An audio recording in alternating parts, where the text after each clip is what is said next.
Buenos días, mis queridos alumnos. Tercera sesión de grabación con relación al fenómeno del pago. Hablamos de la extinción de las obligaciones, hablamos de las generalidades del pago y hablamos de quién puede hacer el pago por el deudor, que lo puede hacer un tercero con su consentimiento, sin su consentimiento o contra su voluntad. Vamos a referirnos en esta charla a la situación que tiene el acreedor. Dejamos de lado el deudor y nos referimos única y exclusivamente al comportamiento del acreedor y al comportamiento del deudor que no le paga al acreedor, sino que le paga a una persona que de pronto él crea acreedor y no lo es, o a una persona que no tiene las calidades de acreedor, o a una persona que fue acreedor, pero por ejemplo falleció. De manera que toda esa tipología de la relación entre el deudor y el acreedor la vamos a tratar de resumir en esta charla. Dice el Código Civil colombiano en las disposiciones pertinentes, artículos 1634 a 1645, sobre la validez del pago y los requisitos del pago. 1634. Para que el pago sea válido, debe hacerse al acreedor mismo. Luego hay un paréntesis. Dice, bajo cuyo nombre se entienden todos los que le hayan sucedido en el crédito aún a título singular. Hasta allí el paréntesis. O a la persona que por la ley o el juez autoricen a recibir por él, o a la persona diputada por el acreedor para recibir el cobro. El pago hecho de buena fe a la persona que estaba entonces en posesión del crédito es válido, aunque después aparezca que el crédito no le pertenecía. Permítanme teorizar 5 o 10 minutos sobre esta situación. En la relación obligacional hay un acreedor. Saben ustedes que el acreedor tiene el derecho. También hay un deudor. Saben ustedes que el deudor tiene la carga. El deudor debe pagarle. ¿A quién? Al acreedor. De manera que en principio la persona a quien se debe pagar es al acreedor o a quien sus derechos representen. Porque el acreedor puede transmitir sus derechos por acto entre vivos. Porque el acreedor puede transmitir su derecho de crédito por causa de muerte.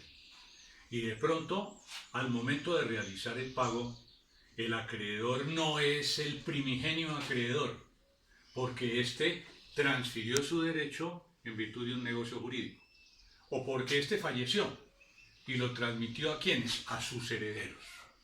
De manera que lo que manifiesta la ley en materia pertinente, que es la que estamos tratando, es sobre la validez del pago hecho por el deudor al acreedor o a quien sus derechos representan. En buen romance podemos decir que para que el pago sea válido se debe hacer por el deudor o por quienes pueden pagar por el deudor, lo vimos en la clase anterior, al acreedor o a las personas que representen al acreedor. Si el deudor hace un pago distinto a una persona distinta del acreedor, el pago no es válido. Y cuando el pago no es válido, asumimos el siguiente adagio, que nunca podrán olvidar. Quien paga mal, paga 2 veces. 2 veces porque hizo un pago malo. Y la segunda vez porque tiene que pagar en realidad al acreedor. De manera que el que paga mal, paga 2 veces. Nunca lo olviden. Para evitar pagar 2 veces, el pago tiene que ser válido. Y el deudor tiene que pagarle al acreedor o a quien sus derechos representen. Dice el código, en ese mismo artículo, que el acreedor puede recibir directamente o que el acreedor puede estar representado por algunas personas hablamos de representación legal, o que el acreedor puede estar representado por algunas personas, hablamos de representación convencional, o que el acreedor puede haber diputado a una persona para que reciba por él. Nos toca ponernos a entender el fenómeno del acreedor como tal, que existe, que está, que es, o el acreedor que se encuentra representado porque lo dice la ley, o el acreedor que se encuentra representado porque él celebró un contrato de mandato con otra persona que lo representa, o porque diputó a otra persona para que lo represente. ¿Qué sucede si el acreedor fallece y yo soy su deudor? Resulta que Juan es mi acreedor y yo le debo a Juan 10 millones de pesos. Y se los debo en una obligación a plazo que se cumple. Y empiezo a buscar a Juan, acreedor, para pagarle los 10 millones de pesos y no lo encuentro. Por ejemplo, falleció. Por ejemplo, se fue a vivir a los Estados Unidos y no sé cuál es su residencia. Por ejemplo, se fue y ni siquiera sé dónde partió. Entonces, ¿será que yo quedo como deudor eximido de pagar? No, yo tengo que pagar. Mi obligación es pagar, es cumplir la prestación. Inclusive, no necesito ni siquiera que me recuerden de la obligación. De pronto aquí en Colombia tenemos un mal hábito frente al fenómeno del pago y en donde se le pregunta al deudor: ¿y usted por qué no pagó? Y el deudor dice: no me cobraron. Y como no me cobraron, pues no pagué. ¿Será que si yo debo la luz, o el agua, o el alcantarillado, o el gas domiciliario, la empresa de luz, de agua, de gas domiciliario, antes de mandar la factura, me hace un recuerdo por teléfono y me dice: usted debe pague? Yo en la factura sé que qué plazo tengo para pagar.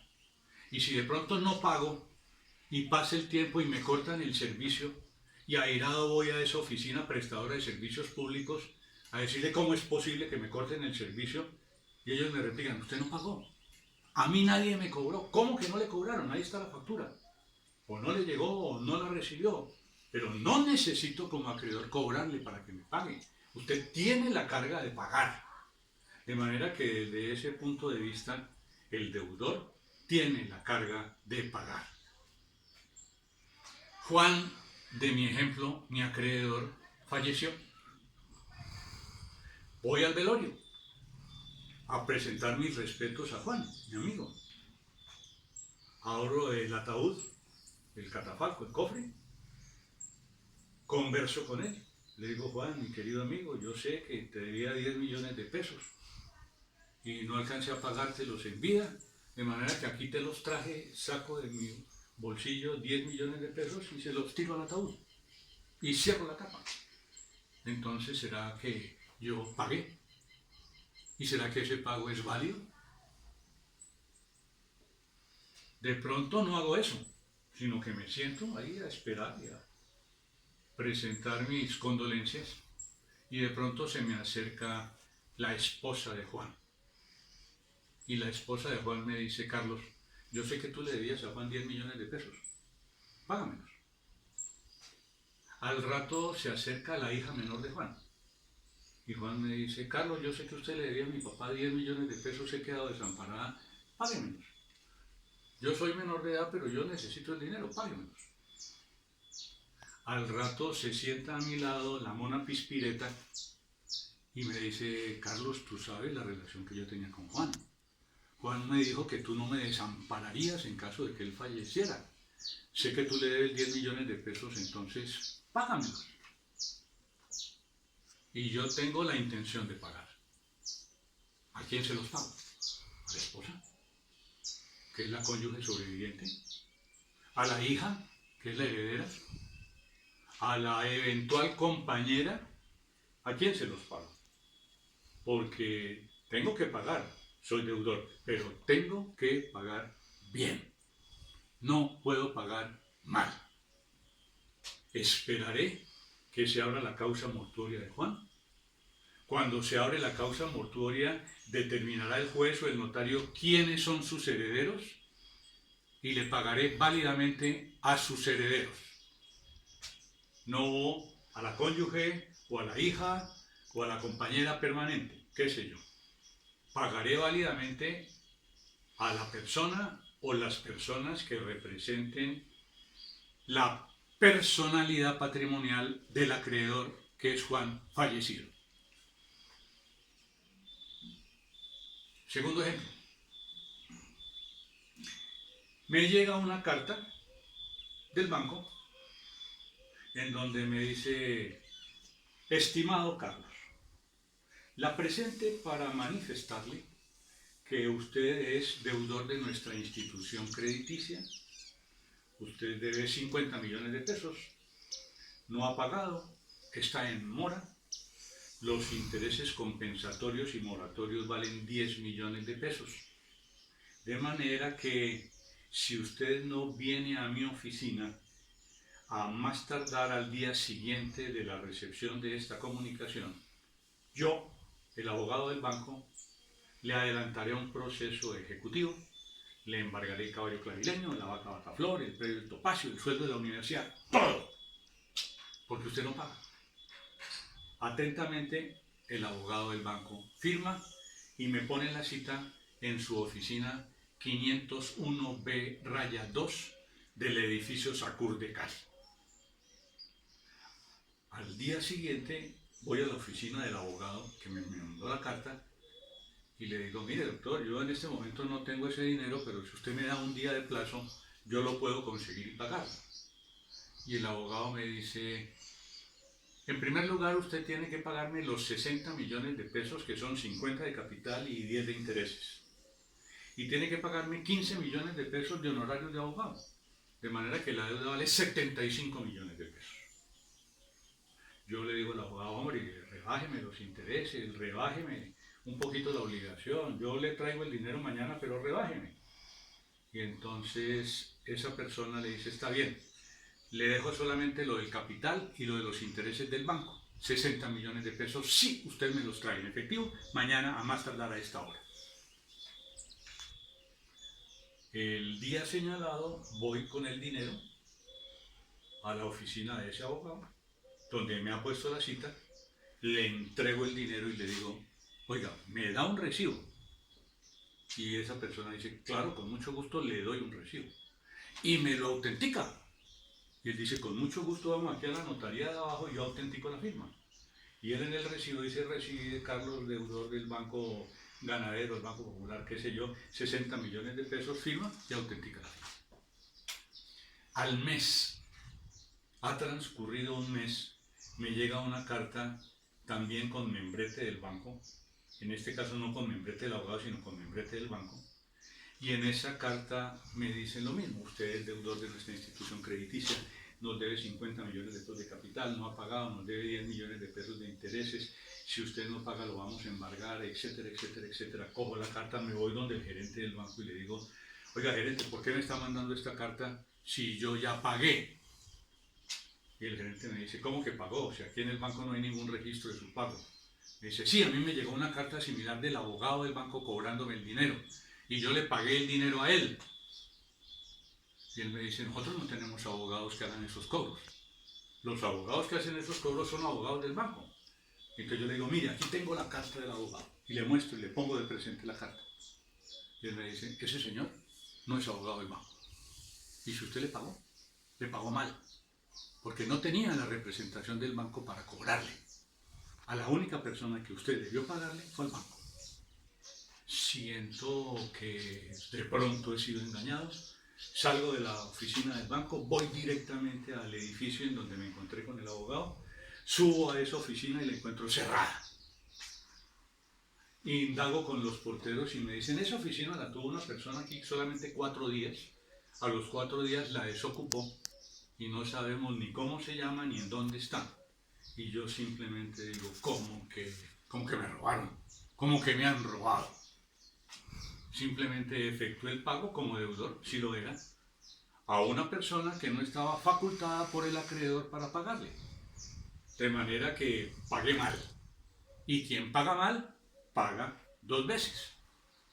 Entenderán ustedes entonces que el deudor le hace el pago al acreedor o a la persona que representa los derechos del acreedor. ¿Quiénes representan los derechos del acreedor? Generalmente representan los derechos del acreedor desde el punto de vista de la representación legal las personas frente a la incapacidad del acreedor, absoluta o relativa. El código, frente a esta materia, hace un listado y dice lo siguiente: reciben legítimamente los tutores o curadores por sus respectivos representados, eso lo dice la ley. Los albaceas que tuvieron este encargo especial o la tenencia de los bienes del difunto en la sucesión testada y en los testamentos cuando hay estos albaceas. Los maridos por sus mujeres en cuanto tengan la administración de los bienes de estas. Ese fenómeno de la potestad marital, donde el marido representaba a la mujer, sucedió hace mucho tiempo. Hoy es al revés. Resulta que ya no hay potestad marital. Nosotros dependemos de las mujeres. Simplemente una broma. Frente a este fenómeno continúa diciendo la ley que los padres de familia por sus hijos, en iguales términos, los recaudadores fiscales o de comunidades o de establecimientos públicos por el fisco o por las respectivas comunidades o establecimientos, y las demás personas que por ley especial o por decreto judicial estén autorizados para ello. De manera que consideramos el fenómeno de la representación legal, 1505, lo que una persona ejecuta en nombre de otra, estando autorizada por la ley o por él mismo, produce efectos frente a esa situación y no frente a la persona con la que contrata. La ley dice quiénes son los representantes legales: padres y madres con relación a los hijos, los administradores de las sociedades mercantiles, los obispos de las diócesis, los curas párrocos de las parroquias, el alcalde frente al municipio, etc. Las leyes dicen todas frente a la representación legal. Y frente a esa representación legal, si las personas representadas son acreedoras, sus representantes legales reciben válidamente por ellas. Luego tenemos la situación de los representantes convencionales. ¿Quiénes son representantes convencionales? Los que surgen de la voluntad de las partes, en especial del contrato de mandato. ¿Qué dicen las disposiciones del contrato de mandato consagradas en el 2142 o 143, ya no me acuerdo, del Código Civil? Al respecto, miremos la norma. Dice la disposición pertinente del 2142, el mandato es un contrato en que una de las partes confía la gestión de uno o más negocios a otra, que se hace cargo de ellos por cuenta y por riesgo de la primera. La persona que concede el encargo se llama comitente o mandante, y la que lo acepta se llama apoderado, procurador y en general mandatario. Habla de que el mandato puede ser gratuito, de que el mandato puede ser oneroso, habla de las facultades del mandato, dice en el artículo 2158 que el mandato es simplemente administrativo, que el mandato no es dispositivo, y para que el mandato sea dispositivo se tiene que expresar en forma clara y categórica la facultad de recibir. De manera que dejamos la representación legal dispuesta en la ley, hablamos de la representación convencional y entendemos que es un negocio jurídico en virtud del cual una persona que se llama mandante, lo dice el 2142, le confía la gestión de uno o más negocios a otra persona que se llama mandatario. Y esa persona que es mandataria lo realiza él, pero lo realiza por cuenta del mandante. Y los efectos se radican no en cabeza del mandatario, sino en cabeza del mandante. Eso es lo que dice el 2142. De manera que si yo he celebrado un contrato de mandato con María Camila, o he celebrado un contrato de mandato con Natalia, o he celebrado un contrato de mandato con Teresa, y las he facultado para que cobren a Julián, que me debe 200 millones de pesos, y además para que reciban el pago, porque el mandato no implica la facultad de recibir. Mandato en ese caso es dispositivo y el mandato siempre es administrativo en los términos del 2158 que acabo de leer, de manera que lo faculte también para recibir. De manera que Teresa va donde Julián y le dice a Julián: Julián, vengo en nombre de Carlos a que me dé lo que usted le debe. Carlos me confirió un contrato de mandato para que yo le cobre los 200 millones de pesos que le debe y para que usted me los pague. Entonces Julián, que es un hombre avisorado, que sabe de la ley, o por lo menos tiene sentido común, le dice: muéstreme el documento en donde usted está facultada para cobrarme y para que yo le pague. Que fue lo que yo debía hacer cuando concurrí a la oficina del abogado a pagarle la deuda que tenía con el Banco Ganadero, pero no lo hice. Y entonces Julián le pide a Teresa el documento y Teresa le muestra el mandato, que lo tiene por escrito. De manera que Julián lo lee.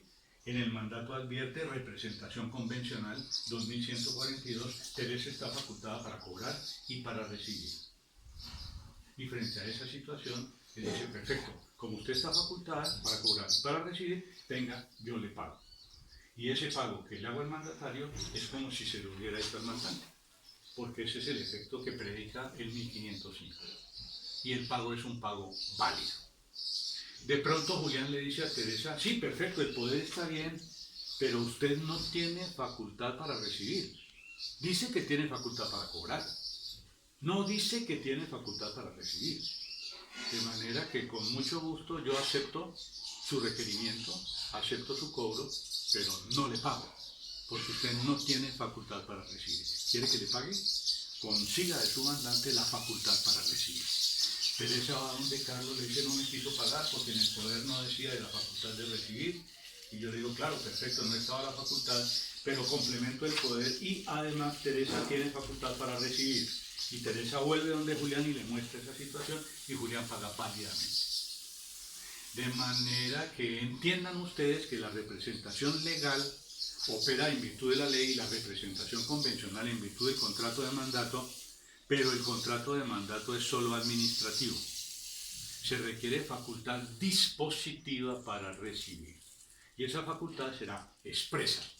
¿En dónde? En el poder. En el poder que se le otorga al mandatario. El poder es especial, el poder es solemne.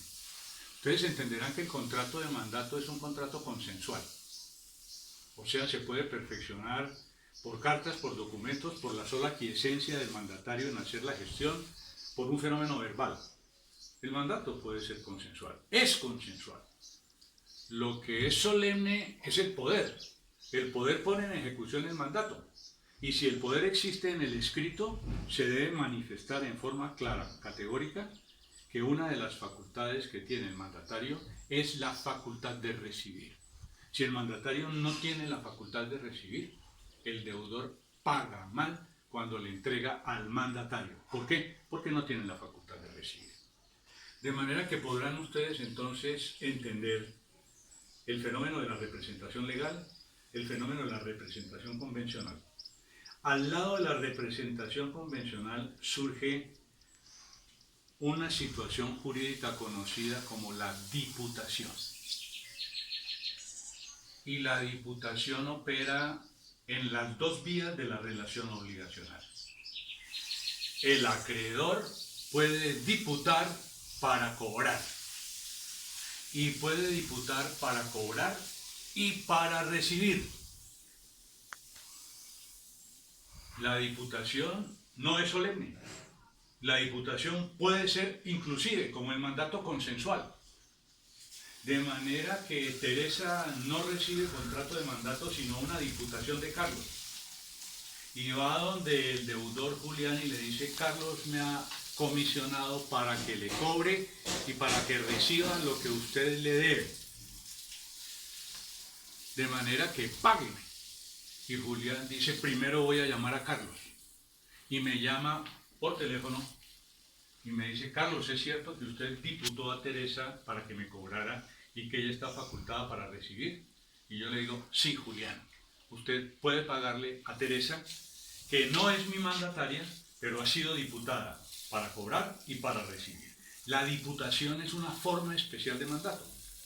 Y cuando la diputación la comete el acreedor, se la da a un tercero para que el tercero cobre o para que el tercero reciba. Pero tiene que ser expresa la facultad de recibir. La diputación puede resultar también del deudor, en donde el deudor le diga a un tercero, en el caso del ejemplo, Julián le dice a Natalie, Natalie, pague por mí. Oiga, Natalie, yo le debo a Carlos 200 millones de pesos, pague por mí. ¿Qué le va a decir Natalia a Julián? ¿Y yo por qué razón voy a tener que pagar por usted?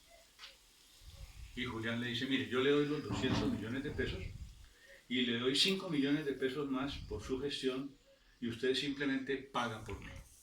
De manera que Natalie coge los 200 millones de pesos, el fenómeno es un fenómeno oneroso, se guarda en su bolsillo los 5 millones de pesos, por decir algo de la, entre comillas, comisión, y no hay comisión, y va a donde Carlos y le entrega el dinero, y le dice, ahí le manda Julián. Julián le está pagando. Yo le estoy entregando físicamente el dinero, pero la persona que hace el pago es Julián. De manera que quien paga es el deudor. No estoy pagando yo de mi propio peculio. Estoy pagando yo con el peculio de Julián, que es el deudor. De manera que desde ese punto de vista, el deudor puede diputar a alguna persona para que pague por él. Y esa diputación puede ser gratuita, puede ser onerosa, qué sé yo, cualquiera de esos fenómenos. Lo que quiero advertir desde este punto de vista es que tanto el acreedor como el deudor pueden diputar a un tercero para que en caso del acreedor cobre y reciba, y para que en caso del deudor pague y pida, por decir algo, el recibo de pago. De manera que allí se pone en ejecución la representación convencional, no solo desde el punto de vista del contrato de mandato, sino también desde el punto de vista de la diputación. ¿Entienden el fenómeno? El fenómeno es sencillo, hace relación a la validez del pago. Si no se cumplen esos requisitos que he señalado como referidos tal como lo manifiesta la norma de la que estamos hablando es el artículo 1634. Si no se cumplen esos requisitos de validez, el pago no es válido. Y quien paga mal, paga dos veces. Dice el inciso segundo del 1634 lo siguiente. El pago hecho de buena fe a la persona que estaba entonces en posesión del crédito es válido, aunque después aparezca que el crédito no le pertenecía. La situación de hecho del inciso es muy particular. Existe un acreedor, existe un deudor, el deudor debe pagar y resulta que el deudor le paga a una persona que está en posesión del crédito. ¿Recuerdan el fenómeno de la posesión? 762 del Código Civil. Bienes. La tenencia de una cosa con ánimo de señor y dueño. De manera que ¿será que puede existir una persona que no es el acreedor, que esté en posesión real del crédito? Les voy a dar dos ejemplos desde el punto de vista del derecho mercantil. El acreedor consigue un abogado para que proponga un proceso ejecutivo con base en un título o valor, una letra o un cheque.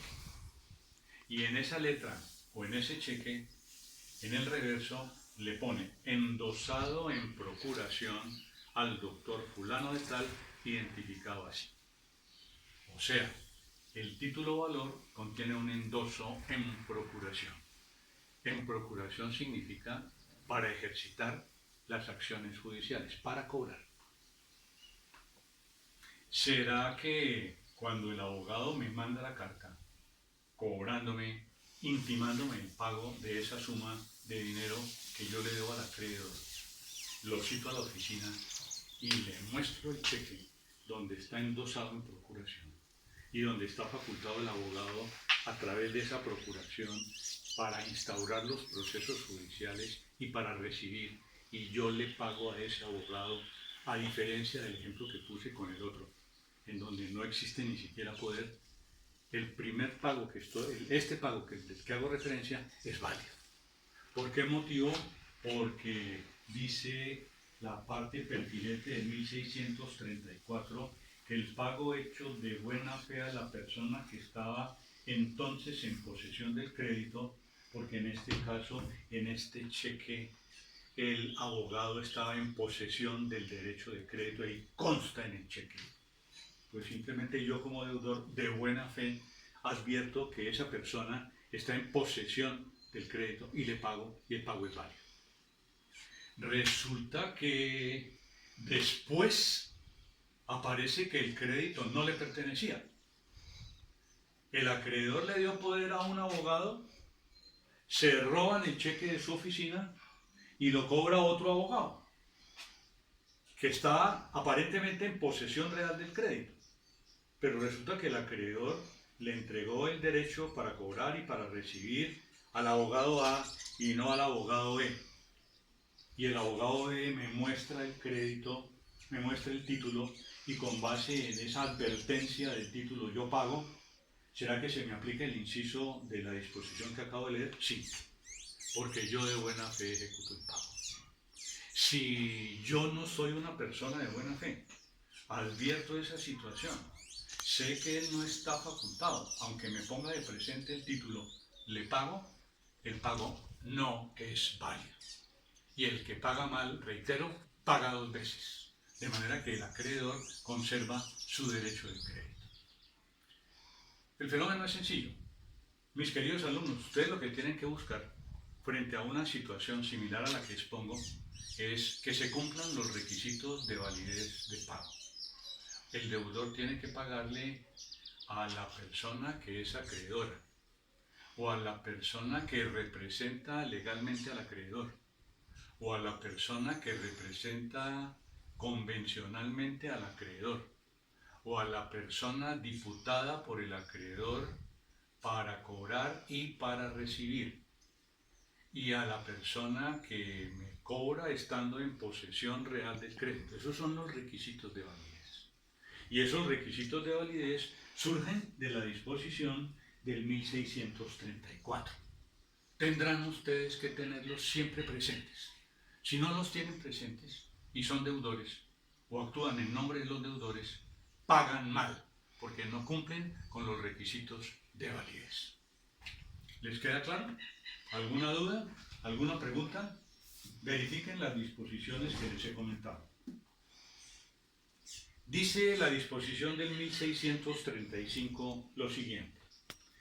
El pago hecho a una persona diversa de las expresadas en el artículo precedente es válido si el acreedor lo ratifica de un modo expreso o tácito, pudiendo legítimamente hacerlo, o si el que ha recibido el pago sucede en el crédito como heredero del acreedor o bajo otro título cualquiera.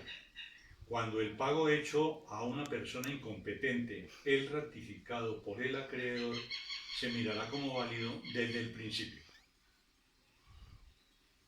De manera que el 1635, explicando la norma anterior del 1634, refiere qué sucede con el pago hecho a una persona distinta de las que menciona el 1634, distinta de las que menciona la ley o distintas de las previstas en el contrato de mandato. Sabemos que el pago es inválido. ¿Cuándo ese pago es válido? Es válido cuando el acreedor lo ratifica. Es válido cuando el acreedor acepta ese pago. Es válido cuando el acreedor, en los términos del 1635, lo convalida de un modo expreso o tácito, pudiendo legítimamente hacerlo. Porque si es incapaz, no lo puede hacer. Si está inhabilitado, no lo puede hacer. Si está incapacitado, no lo puede hacer. De manera que el fenómeno inicial es muy sencillo. El fenómeno inicial es que la ratificación que hace el acreedor del pago realizado por el deudor a una persona distinta de las mencionadas en el ordenamiento jurídico es válido con la ratificación. Si el acreedor, pudiendo hacerlo, no ratifica, el pago seguirá la regla general y será inválido. De igual forma, dice el Código que el pago se torna válido, llega a ser válido, si la persona que ha recibido el pago sucede en el derecho de crédito al acreedor. ¿Recuerdan el ejemplo que les di de la muerte de Juan, mi acreedor? Que voy a su velorio y que aparece la cónyuge, y aparece la hija, y aparece la compañera permanente a decirme que les pague, y resulta que yo le pagué a la esposa. En ese momento le pagué a la esposa los 10 millones de pesos que le debía a Juan. En principio, según los términos de los artículos 1634 y 1637, el pago es inválido. ¿Por qué motivo? Porque la esposa no es heredera del causante. Afortunadamente mi esposa no es mi heredera, ni yo soy heredero de ella. Somos personas totalmente distintas. No tenemos relación de consanguinidad. Puede que tengamos una relación de matrimonio, etcétera, etcétera, pero no tenemos relación de consanguinidad. Cuando Juan fallece, el contrato de matrimonio con su esposa termina porque está dispuesto así por la ley, se disuelve la sociedad conyugal y procede la liquidación de la misma. Y si bien es cierto que ella no es heredera de Juan, puede tener, y de hecho tiene, derechos por virtud de la formación de una sociedad conyugal con el matrimonio. Al disolverse la sociedad conyugal por la muerte y liquidarse, pues simplemente hay un inventario de todos los bienes, tanto del cónyuge como de la cónyuge. Se sabe que por gananciales el 50% de ellos le corresponden al uno y el 50% le corresponden a la otra. Lo que le corresponde al causante constituirá su masa herencial para distribuirla entre sus herederos, y lo que le corresponde a la cónyuge se considerará como sus gananciales, que son para ella. Si dentro de esos gananciales se incorpora el derecho de crédito, o sea, los 10 millones de pesos que yo le debía a Juan, y se le asignan a la cónyuge, con el correr del tiempo, después, un año y medio, 2 años después, en los términos de la ley, esa situación no implica ratificación del acreedor, que está muerto. Implica que a la cónyuge le correspondió el derecho de crédito en la liquidación de la sociedad conyugal y el pago se ratifica, se valida, se convalida. Es más, se convalida desde el momento mismo en que se hizo el pago. O sea, con efecto retroactivo. ¿A cuándo? A cuando el deudor hizo el pago. De manera que desde este punto de vista, ustedes entenderán que en la disposición del artículo 1635 del Código, que habla sobre esos supuestos de ratificación o habla de esos supuestos de adquisición del derecho por ser un causaviente, se ratifica el pago que en principio es un pago inválido. Son los dos fenómenos que establece la ley en esta medida. ¿Entienden la situación? ¿Les queda clara? Bueno. Hay una norma muy interesante que es la del artículo 1636. Esa disposición, como la del 1502, debemos tenerla siempre presente. Generalmente se nos olvida. El 1502 manifiesta cuáles son los presupuestos de validez del negocio jurídico. Consentimiento, capacidad, objeto que tiene que existir y ser lícito, causa que tiene que existir y ser lícita. Si falta uno de los presupuestos de validez del negocio jurídico, ese negocio será susceptible de ser anulado por un juez de la República. ¿Por qué? Porque se cae. Recuerdan que les he puesto el símil de que los presupuestos de validez del negocio jurídico se semejan a una mesa que tiene 4 patas, y les he dicho qué pasa si yo cojo un serrucho y serrucho uno de las patas de la mesa se cae, le falta una pata. Y si serrucho 2, pues con mayor razón, se cae. ¿Qué pasa si a un acto, si a un contrato, si a un negocio jurídico le falta uno de los presupuestos de validez del negocio? Se cae y el juez puede declarar la nulidad. De manera que la disposición del 1636 habla de una forma especial de nulidad. No habla de la nulidad que genera el 1502, habla de la nulidad para el pago. De manera que la nulidad del 1636 es la que se aplica a la conducta en virtud de la cual el deudor le paga al acreedor. No es que intente pagarle, le paga. El deudor le paga al acreedor. ¿Y qué dice la disposición del 1636? Oiga, deudor, usted le pagó al acreedor, pero esa conducta suya de pago al acreedor es una conducta que está viciada de nulidad. ¿Por qué está viciada de nulidad? Porque usted incurrió en una de las causales previstas en la disposición. Vale decir, la disposición lo que predica es mucho cuidado, señor deudor, cuando usted va a pagar, si quiere hacer el pago válido y además que ese pago cumpla los presupuestos de validez, tiene que atemperarse al 1636. ¿Qué dice el 1636? El pago hecho por el deudor al acreedor es nulo en los casos siguientes y cita 3. Primero, si el acreedor no tiene la administración de sus bienes, salvo en cuanto se probare que la cosa pagada se ha empleado en provecho del acreedor y en cuanto este provecho se justifique con arreglo al 1747 del Código Civil. Segundo, si por el juez se ha embargado la deuda o mandado retener el pago. Y tercero, si se paga al deudor insolvente en fraude de los acreedores a cuyo favor se ha abierto concurso. De manera tal que son 3 las causales que invalidan el pago hecho por el deudor al acreedor. Y esas causales están consagradas única y exclusivamente en el 1636. No estamos hablando de las causales generales de la nulidad del acto o contrato del 1502. Estamos hablando de las causales de nulidad del pago.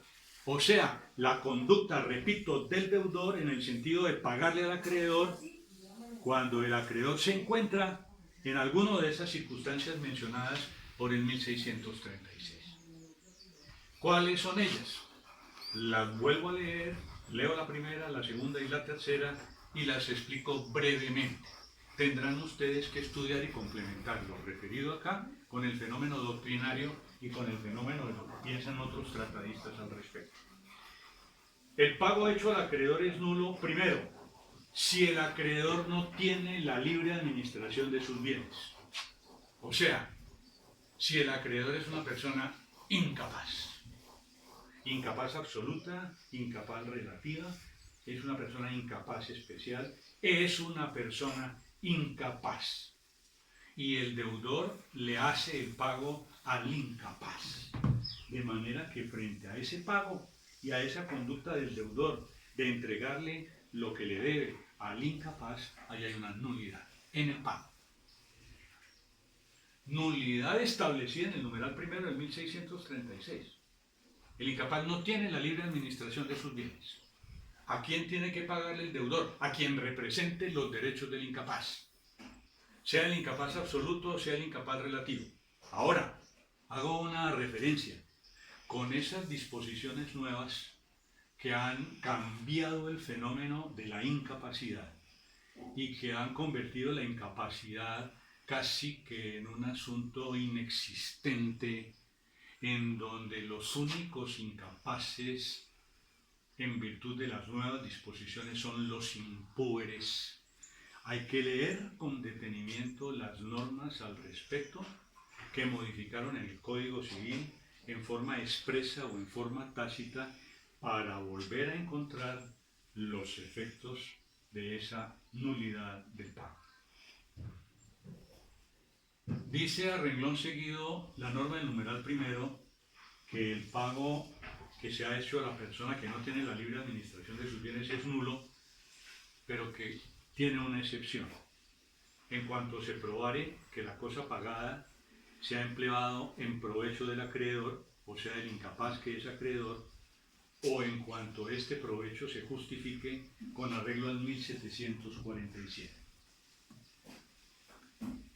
Tres son las normas que en el Código Civil pregonan los efectos de la nulidad de los actos o de los contratos. El 1746, que dice que cuando se declara la nulidad por un juez de la República, las partes tienen derecho a ser restituidas al estado que tenían antes de la celebración del acto o contrato. De manera que si yo le vendo a Julián el caballo clavileño, que ustedes ya conocen, él me lo paga y resulta que Julián es un menor de edad, porque es incapaz. El efecto inicial de ese contrato, luego de la declaratoria del juez, es que Julián me devuelve el caballo y yo le devuelvo el precio que pagó. Las cosas vuelven al estado que tenían antes de la celebración del contrato. En el 1747 se dice que cuando se declara la nulidad de un acto o un contrato celebrado con una persona que tiene suficiente juicio y discernimiento, pero sin embargo de eso es incapaz en los términos de la ley de obligarse, hablo de un contrato celebrado con un incapaz de los que antes se llamaban relativos. Y dice la disposición del 1747 que esa persona incapaz con la que celebré el contrato tiene derecho a todos los fenómenos frente a la situación de la declaratoria de nulidad, pero yo no estoy, el incapaz no está obligado a restituir lo que dio o recibió en virtud del contrato, salvo que probare haberse hecho más rico con ello la persona incapaz. Por eso es que les he dicho a ustedes, parodiando el decir de la gente, ¿no recuerdan ese adagio que manifiesta el que con niños se acuesta, orinado amanece? Yo les digo, el que con incapaces relativos celebra negocios jurídicos, al 1747 se atiene. De manera que si yo celebro un negocio jurídico con un incapaz relativo y se declara nulo ese negocio jurídico, en principio la regla general es solamente una: yo devuelvo, pero el incapaz no tiene por qué devolverme, salvo que se haya hecho más rico en los términos del 1747, y la parte final de esa disposición dice cuándo se ha hecho más rico el incapaz, cuando las cosas subsisten, se quisiera retener, cuando las cosas compradas con lo que se le dio o pagó subsistan o se quiera retener. Estudiaremos los casos en materia de nulidad, pero eso es lo que dice el Código con relación a esa situación. El fenómeno entonces es sencillo.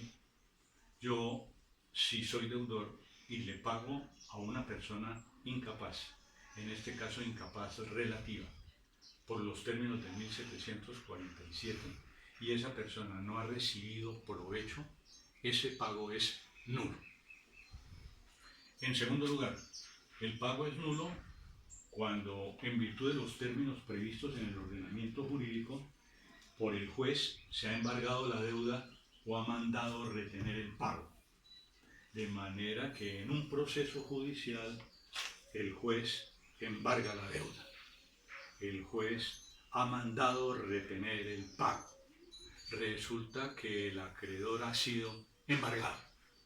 ¿Por qué ha sido embargado? Porque le propusieron un proceso ejecutivo y en ese proceso ejecutivo, en otro proceso ejecutivo, el demandante le dice al juez: oiga, juez, por favor, embargue o mande a retener el pago. Carlos es el deudor de Julián. Le proponen un proceso a Julián y dentro de ese proceso el demandante Julián le dice: juez, ordene el embargo del crédito, ordene retener el pago. Y a pesar de eso, yo voy donde Julián y le digo: hombre, Julián, yo sé que tú estás embargado, pero ten por debajo de cuerda, como si no hubiera orden de embargo. Yo la conozco, yo sé, pero ten y te pago. De manera que ese pago hecho por el deudor al acreedor con violación de las órdenes del juez implica nulidad del pago. Y en tercer lugar, el deudor y el acreedor, la relación obligacional. Yo le debo a Julián y resulta que Julián tiene muchas deudas. Él es mi acreedor, yo le debo 10 millones de pesos, pero Julián tiene muchas deudas. Entonces, como Julián no puede pagarle a todos sus acreedores, debe la luz, debe el agua, debe el teléfono, debe el colegio, la universidad, los hijos, debe mucha plata, llama a un proceso de insolvencia o llama a un concordato de los que antes se conocían como concordatos preventivos.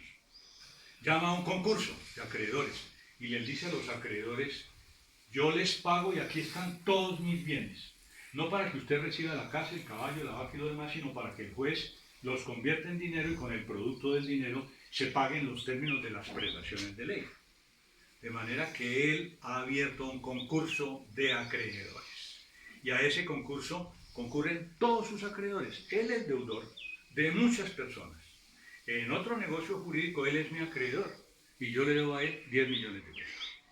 Entonces, para burlar el concurso, simplemente yo, deudor de Julián, que ha abierto concurso, voy donde él y le digo, sin que nadie se dé cuenta, yo soy de mala fe, tenga los 10 millones de pesos que le debo.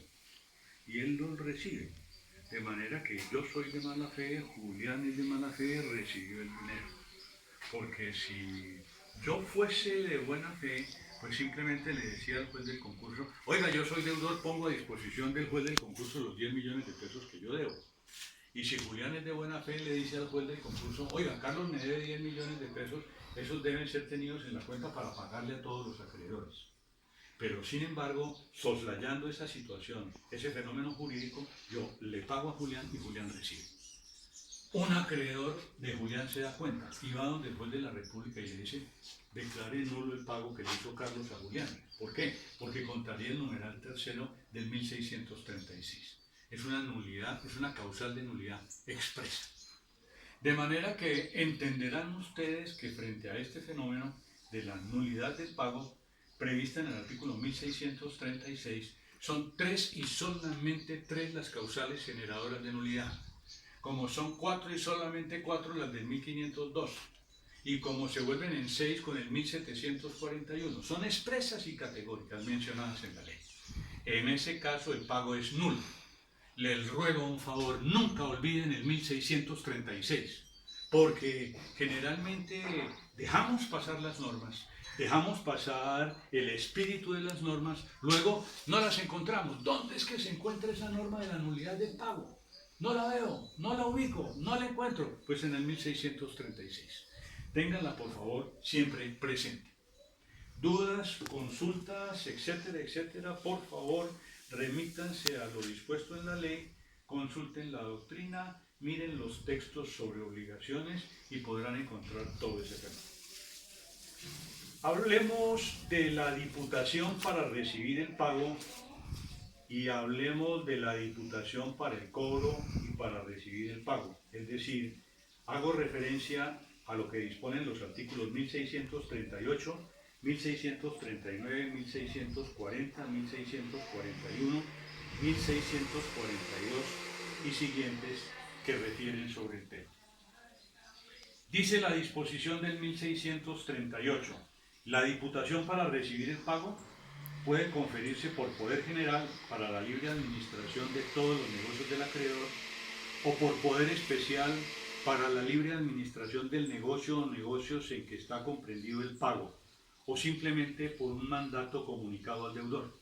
Es lo que en la práctica dicen los artículos 2147 y 2149 sobre el mandato. Recuerden ustedes que la diputación es una forma especial de mandato, y aquí lo que está estableciendo la ley, o está recordando la ley en materia expresa de diputación, es que sigue las reglas del mandato en cuanto a su conformación, en cuanto a la fuente de donde surge esa diputación. En un fenómeno particular para un negocio o para algunos negocios, o general para todos los negocios, a través del contrato de mandato y lo demás.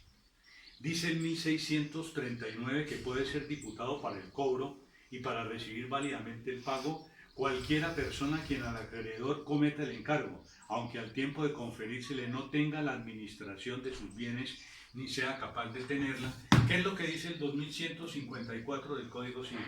De manera que frente a esa situación entendemos que una persona que es incapaz relativa puede cobrar, puede ser diputado para cobrar, puede recibir mandato para cobrar. ¿Por qué motivo?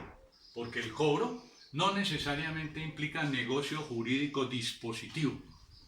Será que el dueño de la tienda, que le ha fiado el mercado a la mayoría de las amas de casa de su barrio, no puede encargar a su niño de 5 años de edad que vaya y le diga a doña Teresa: doña Teresa, mi papá le manda a decir que le pague los 12.500 pesitos que le debe de las cosas que le ha entregado. El muchacho tiene 5 años de edad. ¿Será que tiene voluntad reflexiva? Yo pienso que no.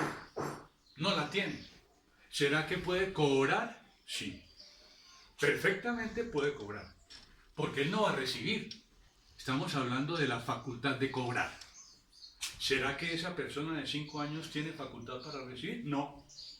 Porque es un incapaz absoluto. Y los actos de los incapaces absolutos no producen ningún efecto, no generan ni siquiera obligaciones naturales. Eso es lo que dice el 1502, parte final 1503 y 1504. De manera que desde ese punto de vista pueden cobrar, pero no pueden recibir, siendo, aún como son, incapaces.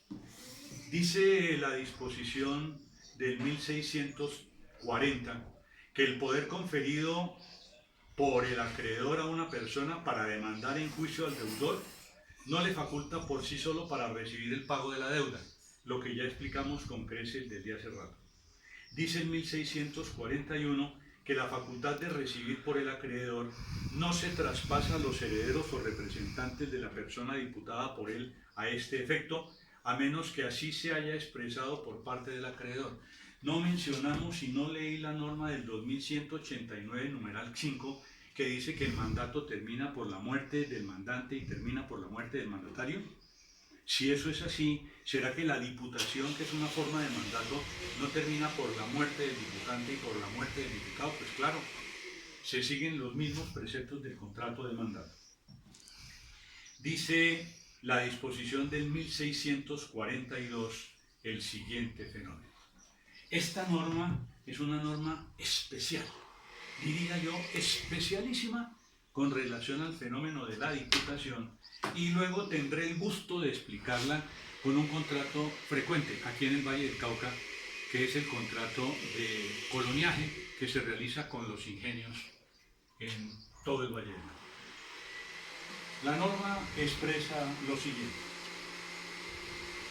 la persona designada por ambos contratantes para recibir, ambos contratantes son de una parte el acreedor y de otra parte el deudor, no pierde esta facultad por la sola voluntad del acreedor, el cual, sin embargo, puede ser autorizado por el juez para revocar este encargo en todos los casos en que el deudor no tenga interés en oponerse en ello. Entendemos y les he manifestado que el acreedor puede diputar. Entendemos, y también lo he dicho, que el deudor también puede diputar. O sea, serían actos unilaterales. El acreedor diputa y el deudor diputa. ¿Qué sucede cuando ambas personas diputan? El acreedor y el deudor diputan a la misma persona. ¿Será que el acreedor solo puede revocar la diputación en los términos de la ley? No. ¿Será que el deudor solo puede revocar la diputación? No. En los términos de la ley, cuando ambas personas diputan, acreedor y deudor, no pueden uno solo de ellos revocar la diputación. La diputación se revoca por ambos, de consumo, en forma consensuada. No se puede revocar por uno solo de ellos. Miremos un caso práctico, que es un caso sencillo de entender. Resulta que Teresa, que era viuda, recibe en la liquidación de la sociedad conyugal el predio del Topacio, 100 hectáreas de terreno laborantino. Es una persona dedicada al hogar, no es una persona dedicada a los negocios mercantiles, es una persona dedicada al hogar. Se ve alcanzada con sus gastos, acude donde su amigo, que es el gerente del Ingenio Sarcara, le expresa su situación y el gerente le dice, oiga Teresa, si usted tiene una tierra, ¿por qué no explota la tierra? Yo le ayudo a través del ingenio y sembramos la tierra con caña de azúcar. Y me dice, es que yo no tengo ni tractores, ni tengo personal, ni tengo maquinarias y no puedo explotar la tierra así. De manera que, ¿cómo hago? Y entonces el gerente le dice, pues nosotros cumplimos esa función. Si usted no tiene los 5 millones de pesos por hectárea, son 100 hectáreas, sembrarla le significaría en principio unos 500 millones de pesos, pues usted lo que sí puede hacer es lo siguiente. Celebramos un contrato en virtud del cual usted nos entrega a nosotros, el Ingenio Sarcara, la tierra. Nosotros la sembramos, la adecuamos, la explotamos y cada 14 meses, que es el ciclo vegetativo de la caña, le entregamos a usted 150 millones de pesos. Nosotros nos quedamos con 150 millones de pesos porque la tierra va a producir 300, 50 para usted y 50 para nosotros. De manera que usted tiene como solventar su vida con esa situación. Pero como necesita ese fenómeno del dinero inicial mientras se organiza, usted va al banco y le dice al banco que le haga un crédito. Le pide un crédito al banco por 600 millones de pesos. Usted recibe cada 14 meses 150 millones de pesos. De manera que usted cada 14 meses multiplicado por 4, que son los ciclos vegetativos, o sea, 56 meses, puede pagarle al banco 150, 150, 150 y 150. Y usted resuelve su problema de vida. Va la señora donde el banco y el banco le dice, perfecto, yo le presto el dinero, pero usted me paga cada 14 meses 150 millones de pesos. Y ella dice, eso es lo que me va a dar el ingenio. Y le dice al gerente del banco, yo no le pago 150 millones de pesos, sino cada mes, cada 14 meses le pago 100 millones de pesos. De manera que le pago los 600 en el plazo correspondiente a 6 cortes de caña. Y el gerente acepta. Pero el gerente del banco le dice, bueno, como yo no tengo la seguridad de que usted me pague, entonces usted, conjuntamente con el ingenio, diputan al banco para que el banco le cobre al ingenio, se pague el dinero y el saldo se lo entregue a usted. O sea, existe una diputación. Diputación que se hace por cuenta del ingenio, que va a explotar la tierra. Diputación que se hace por su cuenta, que va a recibir el dinero. Me diputan a mi banco, yo recobro la plata al ingenio, me pago y le devuelvo a usted 50 millones de pesos cada corte de caña. En virtud de lo dispuesto, ¿por qué norma? En virtud de lo dispuesto por el 1642. Efectivamente hacemos la negociación, los trámites, el papeleo, se hacen los contratos, se hace la diputación y empieza a funcionar el contrato. Primer corte perfecto, le entrega el banco, el ingenio al banco 150 millones de pesos, el banco se paga 100 y le da 50 a Teresa, segundo corte, tercer corte, cuarto corte, quinto corte, solamente queda uno, se deben 100 millones de pesos, el banco va a entregarle el ingenio le va a entregar 150 millones de pesos al banco y Teresa le quita el poder al banco, le quita la diputación al banco, unilateralmente, sin contar con nadie más. El banco propone el proceso pertinente, cómo falla el juez, en los términos del 2000, en los términos de la norma que estamos estudiando, que es el 1642. La persona diputada por ambos contratantes para recibir no pierde esa facultad por la sola voluntad del acreedor. De manera que esa diputación no puede ser cancelada única y exclusivamente por la acreedora que es Teresa. Tiene que ser cancelada por la acreedora y tiene que ser cancelada por el ingenio. ¿Será que el ingenio acepta cuando Teresa le propone que la cancele? No, porque la tendrá que responder. De manera que el fenómeno es bastante sencillo. Cuando la diputación es conferida por el acreedor y por el deudor, unilateralmente no puede ser revocada por ninguno de ellos. ¿Entienden el fenómeno? ¿Les queda claro el fenómeno? ¿Alguna duda? Miren bien las normas sobre diputación. Dice luego el 1643 que si se ha estipulado que se pague al acreedor o a un tercero, el pago hecho por el deudor a cualquiera de los dos es válido, y que no puede el acreedor prohibir que se haga el pago al tercero, a menos que antes de la prohibición haya demandado en juicio al deudor o que se pruebe un justo motivo para ello. Significa lo anterior que si la diputación es para que se pague al acreedor o para que se pague a un tercero, no se puede prohibir por parte del diputante que ese pago lo haga el deudor o al uno o al otro. Allí es un fenómeno de alternatividad. Usted deudor le puede pagar al acreedor, usted deudor le puede pagar a un tercero, a cualquiera de los dos. Yo no le puedo impedir que usted le pague al uno o al otro. Usted verá a quién le pague, porque está plenamente facultado. Por último, dice la disposición final de este título, que es el 1644, que la persona diputada para recibir se hace inhábil por la demencia, por la interdicción, por haber pasado a potestad del marido, fenómeno que ya no sucede, o simplemente, en general, por todas las causas que hacen expirar un mandato.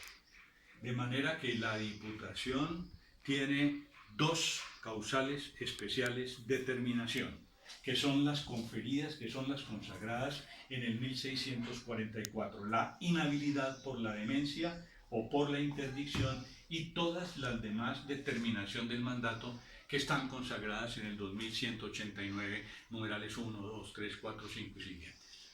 Esa es la disposición que trae el Código frente a las causales especiales de inhabilidad. ¿Qué significa todo lo que hemos referido en esta sesión? Significa que en materia de diputación, las únicas normas que ustedes encontrarán al respecto son las que les acabo de leer.